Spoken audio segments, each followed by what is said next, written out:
स्वागत है आप सभी का। आपके साथ मैं हूं नलिनी पांडे और सबसे पहले बात करेंगे आज की सबसे बड़ी खबर की। तो उत्तराखंड में जिस सख्त भू कानून की मांग हो रही थी वो मांग फाइनली पूरी हो गई है। उत्तराखंड की धामी कैबिनेट ने नए और सख्त भू कानून को मंजूरी दे दी है। सख्त भू कानून में कई ऐसे प्रावधान किए गए हैं जिनसे बाहरी लोगों को जमीन खरीदने पर बड़ी रोक लगने जा रही है। सीएम धामी ने भी इसे ऐतिहासिक कदम बताया है और कहा है कि ये प्रदेश की मूल पहचान को बनाए रखने में महत्वपूर्ण भूमिका निभाएगा।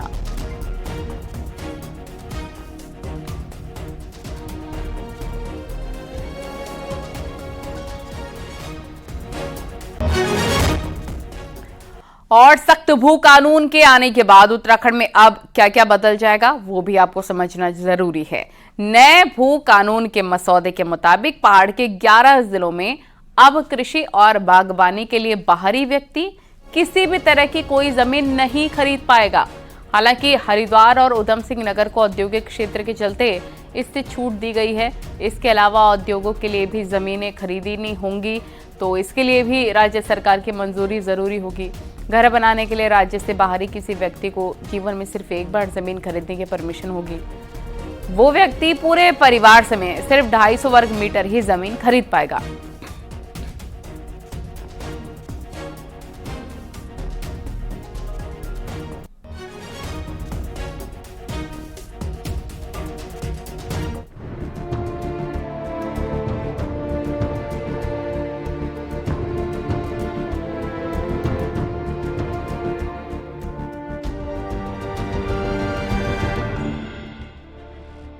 उत्तराखंड के इतिहास का बहुत बड़ा फैसला लिया गया है। विधानसभा के बजट सेशन के बीच बुधवार को मुख्यमंत्री पुष्कर सिंह धामी की अध्यक्षता में कैबिनेट की मीटिंग हुई, जिसमें नए और सख्त भू कानून के प्रस्ताव पर मुहर लगा दी गई है। गुरुवार को सरकार इस विधेयक को सदन में ला सकती है और सदन से हरी झंडी मिलते ही राज्य में नया भू कानून लागू हो जाएगा। नए भू कानून के मुताबिक हरिद्वार और उधम सिंह नगर जिलों को छोड़कर बाकी 11 जिलों में कृषि बागवानी के लिए बाहरी राज्यों के लोग जमीन नहीं खरीद पाएंगे। उद्योग समेत किसी विशेष प्रयोजन के लिए जमीन खरीदनी हो तो सरकार से मंजूरी लेनी होगी। राज्य से बाहर का व्यक्ति पहाड़ हो या मैदान अपने परिवार के लिए सिर्फ 250 वर्ग मीटर ही जमीन खरीद सकेगा। यही नहीं, जमीन खरीदते वक्त भी सब रजिस्ट्रार को इस संबंध में शपथ पत्र देना होगा। लैंड यूज बदलने का अधिकार भी अब डीएम से हटाकर शासन को सौंप दिया गया है। और काफी आंदोलन भी हुए और मुख्यमंत्री जी ने जो भरोसा उत्तराखंड की आम जनमानस को दिलाया था, देवतुल्य जनता को दिलाया था, वो आज धामी जी की सरकार ने पूर्ण किया है। और कैबिनेट में भू कानून को स्वीकृति दी गई है। इसमें 3-4 बिंदुओं के ऊपर आज चर्चा हुई थी। उस चर्चा को देखते हुए कैबिनेट ने उसको स्वीकृति दी है। सदन में उसको लाया जाएगा और सदन में लाने के बाद पारित होने के बाद उसको उत्तराखंड में लागू करेगा। कुछ अमेंडमेंट्स हमने जो है उनको निरस्त किए हैं। हमने 11 जिलों को, जो पर्वतीय जिले हैं, उनको उनमें जमीन खरीदने के ऊपर टोटल प्रतिबंध लगाया है। 2 जिलों को हमने, उधम सिंह नगर और हरिद्वार को एग्जेम्प्ट किया है क्योंकि वो इंडस्ट्रियल क्षेत्र हैं हमारे। और जो हमने इंडस्ट्रियल समिट किया था उसमें बहुत सारी कंपनीज के एमओयू हमारे साथ स्टैंड कर रहे हैं।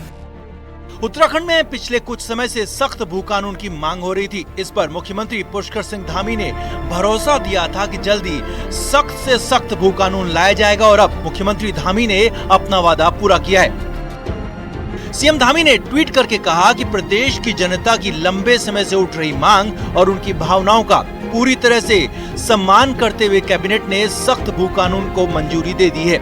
ये ऐतिहासिक कदम राज्य के संसाधनों, सांस्कृतिक धरोहर और नागरिकों के अधिकार की रक्षा करेगा। साथ ही प्रदेश की मूल पहचान को बनाए रखने में एक महत्वपूर्ण भूमिका निभाएगा। सरकार के फैसले से पहाड़ के बीजेपी विधायक खासे खुश हैं। बुधवार को कैबिनेट में भू कानून को हरी झंडी देकर मुख्यमंत्री पुष्कर सिंह धामी ने एक तीर से 2 निशाने किए। पहला ये कि मुख्यमंत्री ने बजट सेशन में भू कानून लाने का अपना जनता से किया वादा पूरा कर लिया। तो दूसरा, विपक्ष को भी एक झटके में चारों खाने चित कर दिया। देहरादून से न्यूज़ 18 के लिए सुनील नवप्रभात की रिपोर्ट।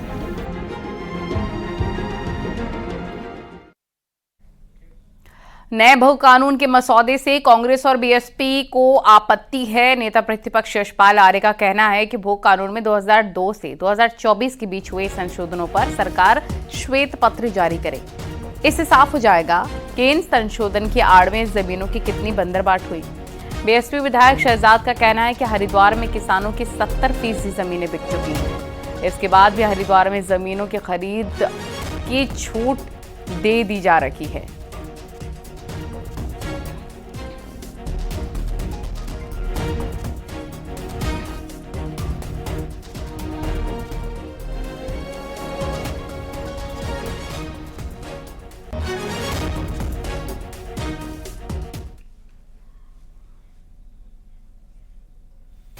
आज तक का जो 2002 से लेकर 2024 तक भू कानूनों में कितने परिवर्तन हुए हैं, भारतीय जनता पार्टी को श्वेत पत्र जारी करना चाहिए।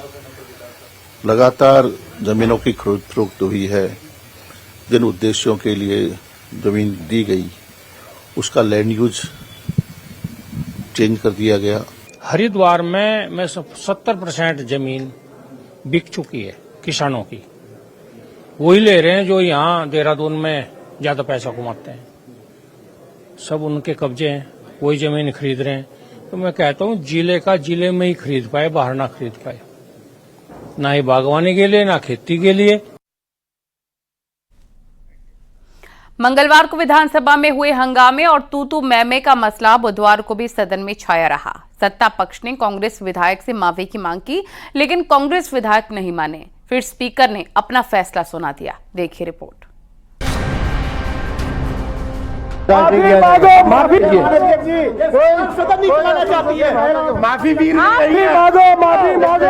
मांगो। अरे दादागिरी नहीं चलेगी माने भर, बताइए। मंत्री माफी।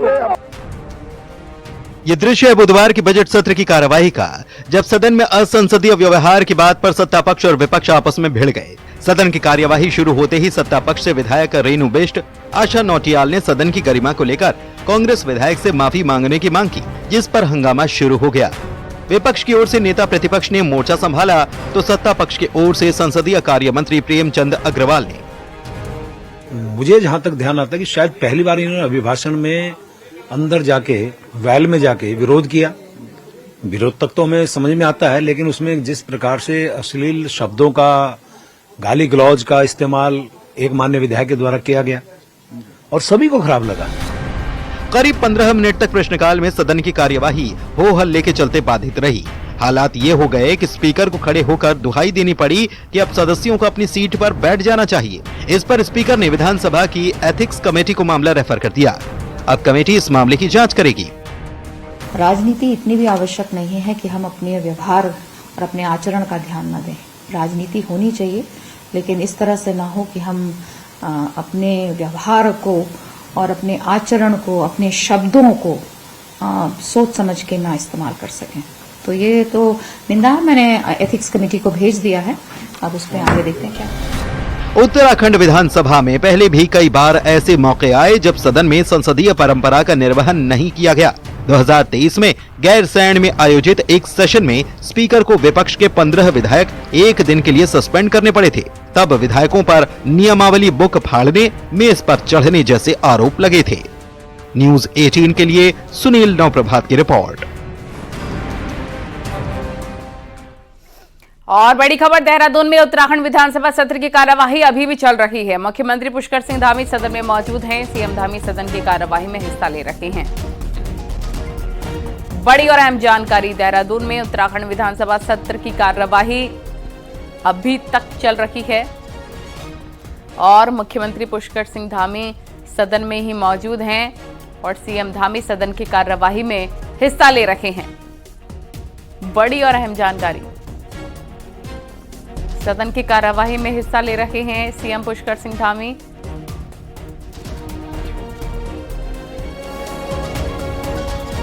तो देहरादून में उत्तराखंड विधानसभा का बजट सत्र चल रहा है और बिजली का स्मार्ट मीटर सियासी मुद्दा बन गया है। बजट सत्र के दूसरे दिन सदन में भी स्मार्ट मीटर के मुद्दे पर हंगामा हुआ। वहीं सरकार ने साफ कर दिया, स्मार्ट मीटर में ऐसी कोई बुराई नहीं है जिसका नुकसान जनता को होगा। देखिए रिपोर्ट।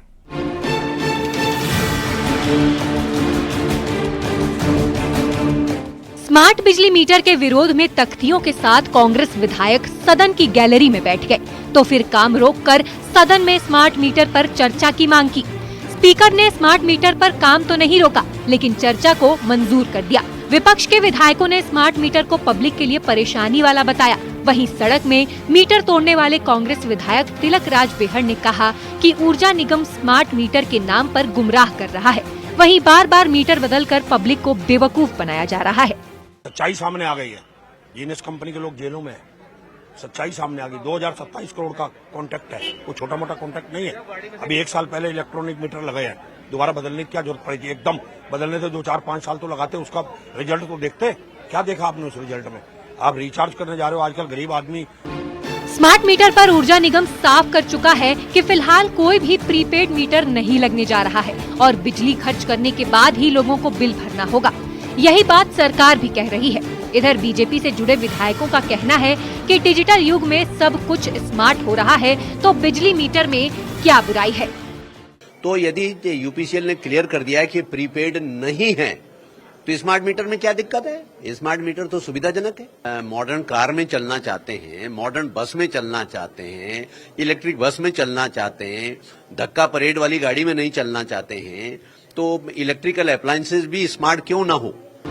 उत्तराखंड में अभी स्मार्ट मीटर लगने की शुरुआत हुई है और 2.5 साल में 15,88,000 मीटर लगने हैं। ऊर्जा निगम और सरकार साफ कर चुके हैं कि पब्लिक को इसका कोई नुकसान नहीं होगा, लेकिन विपक्ष स्मार्ट मीटर को स्मार्ट नहीं मुसीबत बता रहा है। दीपांकर भट्ट, न्यूज़ 18, देहरादून।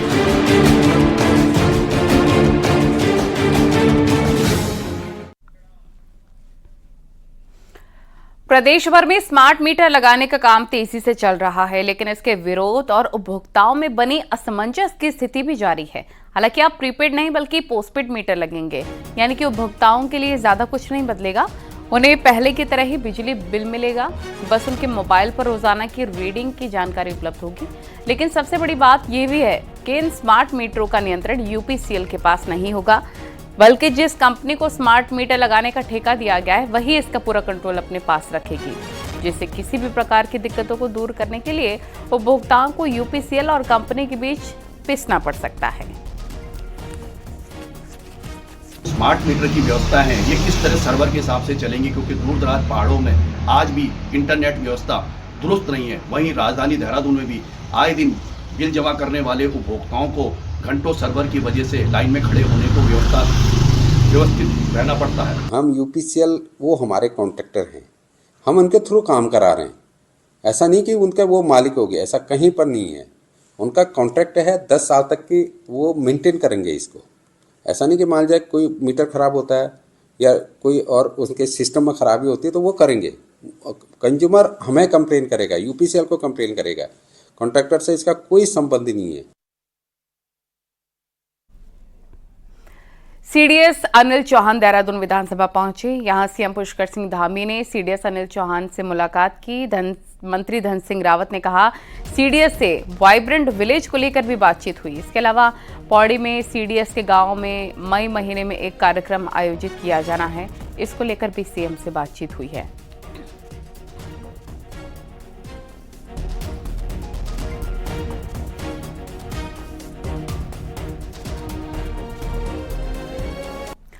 हरीश रावत की बीजेपी में शामिल होने को लेकर लगातार चर्चाएं चल रही हैं, जिस पर अब हरीश रावत का भी बयान आया है। पूर्व सीएम हरीश रावत ने सोशल मीडिया पर पोस्ट लिखा।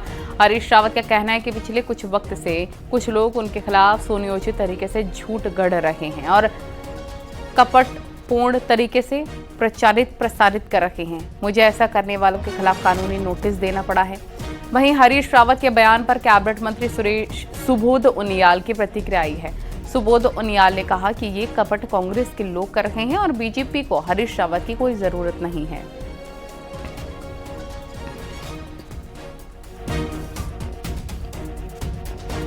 जहाँ तक मुझे लगता है ये उन्हीं के दल के लोग हैं, क्योंकि कांग्रेस में सब नेताओं के आपस में बड़े सौहार्दपूर्ण संबंध हैं और रावत जी ने इन सौहार्दपूर्ण संबंधों को जब वो मजबूत है तो वहां और मजबूत करने का काम किया। तो जैसा बोगे वैसा पाओगे। फूट रचना मतलब कांग्रेस के अंदर से 100% वही तो होगी। बीजेपी आज भारतीय जनता पार्टी में आवश्यकता क्या है किसी इनके आने की?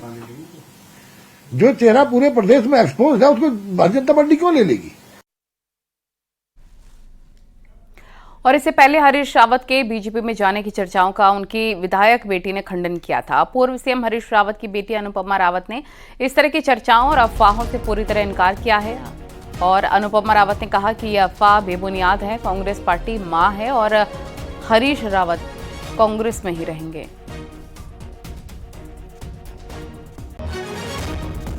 कांग्रेस में थे, कांग्रेस में हैं और कांग्रेस में ही रहेंगे। जिस पार्टी ने हमको यहाँ तक पहुँचाया, अपनी माँ को कोई छोड़ता है?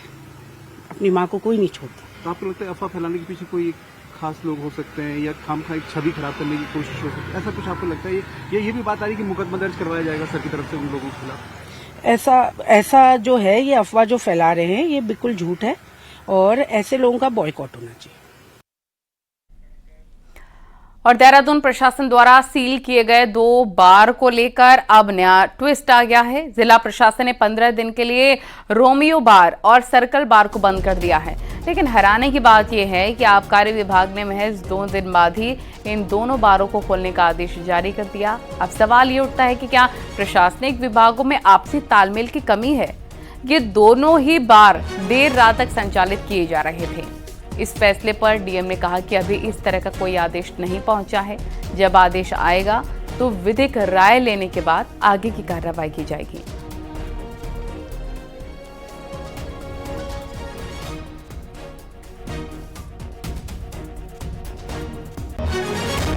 देखिए, जो अपील का स्टेटस है, that hasn't been received up till now.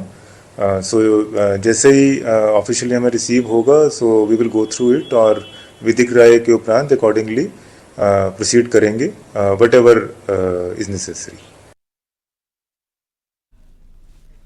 Uttarakhand में इन दिनों पुलिस और जिला प्रशासन के बीच तनातनी साफ देखने को मिल रही है। मामला जिला प्रशासन से जुड़ी मुखबिरी का बताया जा रहा है और सूत्रों की माने तो इसमें खुद प्रशासनिक अधिकारियों के गनर शामिल हैं। क्या है ये पूरा मामला, हमारी स्पेशल रिपोर्ट में देखिए।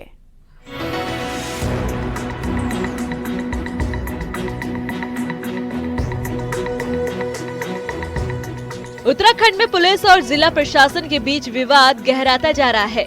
हाल ही में नैनीताल की जिला अधिकारी वंदना सिंह ने पुलिस विभाग से मिले अपने सभी गनर वापस कर दिए।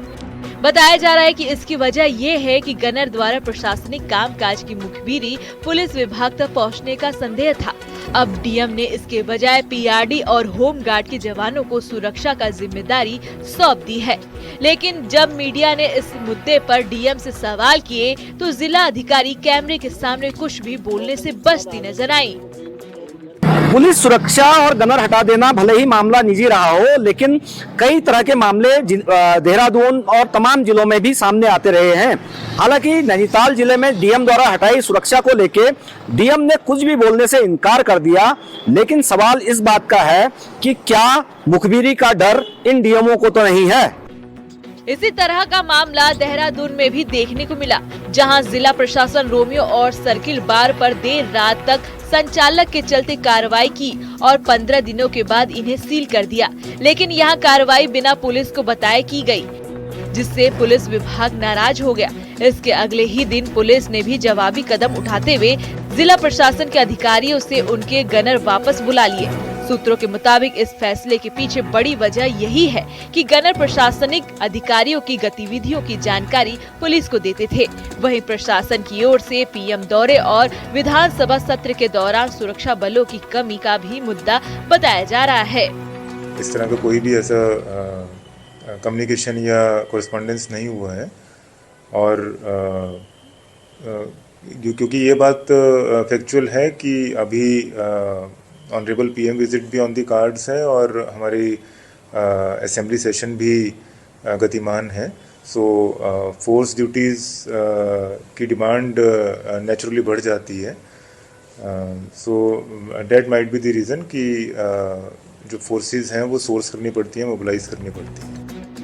नैनीताल से देहरादून तक पुलिस और प्रशासन के बीच जारी यह विवाद सिर्फ सुरक्षा तक सीमित नहीं है, बल्कि एक बड़े आपसी विश्वास की ओर इशारा करता है। सवाल यह है कि क्या यह टकराव आगे भी जारी रहेगा या कोई समाधान सरकार निकाल पाएगी। नैनीताल से वीरेंद्र बिष्ट के साथ देहरादून से सत्येंद्र बर्तवाल की रिपोर्ट। और रुड़की के गंग नहर इलाके के रामनगर का एक वीडियो वायरल हो रहा है। इसमें 2 महिलाएं शराब के नशे में बताई जा रही हैं और सड़क पर जमकर हंगामा कर रही हैं।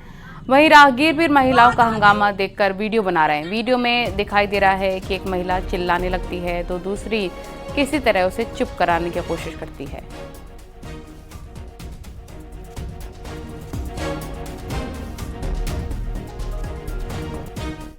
और अब आपको दिखाते हैं पहाड़ टॉप 10 न्यूज। चमोली में उपनल कर्मचारी ने जल विद्युत परियोजनाओं के खिलाफ मोर्चा खोल दिया है और उपनल के तहत ही कंपनियों में रखने की मांग की है। बागेश्वर के कपकोट में कई मांगों को लेकर काफली कमेड़ा जन संघर्ष समिति ने आंदोलन शुरू किया। ग्रामीणों की मुख्य मांग सड़क को लेकर है। रुड़की नगर निगम गृहकर वसूलने में फिसड्डी साबित हो रहा है। निगम अभी तक सिर्फ 60% गृहकर ही वसूल कर पाया है। बागेश्वर में पदोन्नति सहित 2 सूत्रीय मांगों को लेकर वन आरक्षियों का अनिश्चितकालीन कार्य बहिष्कार जारी है। कर्मियों ने डीएफओ कार्यालय पर धरना देकर नारेबाजी की।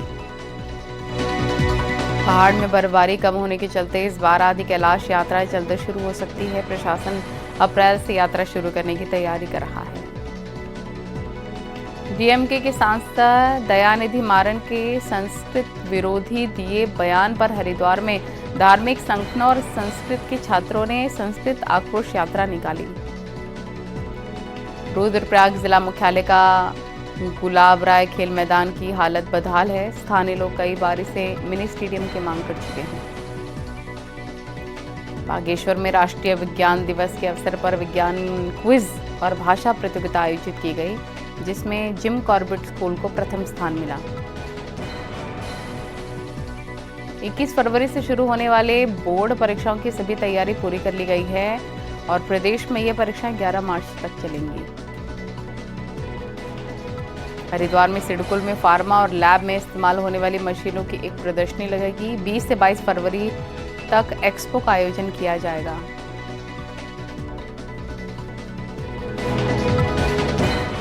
और राज्य के जंगलों की आग पर हाईकोर्ट में मुख्य वन संरक्षक पेश हुए और इस दौरान कोर्ट को बताया कि 1000 दैनिक कर्मचारियों की नियुक्ति फायर सीजन के लिए की गई है, तो आग पर काबू के लिए तकनीक को बेहतर किया गया है। हालांकि court PCCF chief Dhananjay Mohan की इन बातों को लेकर संतुष्ट नहीं दिखा और 1 हफ्ते में वन विभाग का पूरा एक्शन प्लान कोर्ट में दाखिल करने को कहा।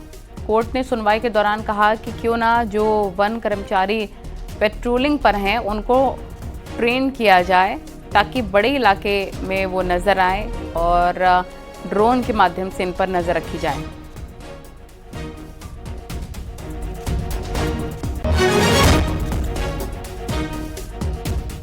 खबरें जा रही हैं, रुकेंगे छोटे से ब्रेक के लिए।